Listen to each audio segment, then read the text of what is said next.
ఇక్కడ ఈ చుట్టూ ఉన్న వ్యక్తులు ఏం చేస్తున్నారో తెలుసా? మధ్యలో ఉన్న వ్యక్తికి నడవడం నేర్పిస్తున్నారు. ఎస్, నిజమే. ఈ వ్యక్తి రీసెంట్గా అంతరిక్షంకి వెళ్ళి వచ్చాడు.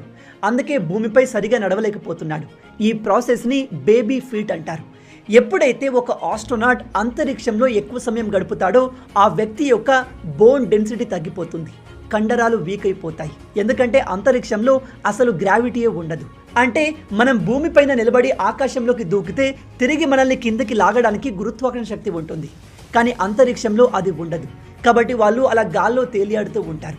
అలా ఎక్కువ రోజులు ఉంటే మన మజిల్స్ అండ్ బోన్స్ వీక్ అయిపోతాయి. అందుకే ఆస్ట్రోనాట్లు అంతరిక్షం నుంచి భూమిపైకి వచ్చిన వెంటనే నడవలేరు. వాళ్ళు మళ్ళీ చిన్నపిల్లల్లాగా నడవడం నేర్చుకోవాలి. వీళ్ళు పెద్దవాళ్ళు కాబట్టి 5-10 రోజులు ప్రాక్టీస్ చేస్తే మళ్ళీ నార్మల్ అయిపోతారు. అంతరిక్షం నుంచి ఆస్ట్రోనాట్లు భూమిపైకి వచ్చిన వెంటనే వాళ్ళ ఫ్రెండ్స్ అండ్ ఫ్యామిలీని కలిసి హాయ్ హలో ఎలా ఉన్నారు అంటూ చేతులు కలపడం,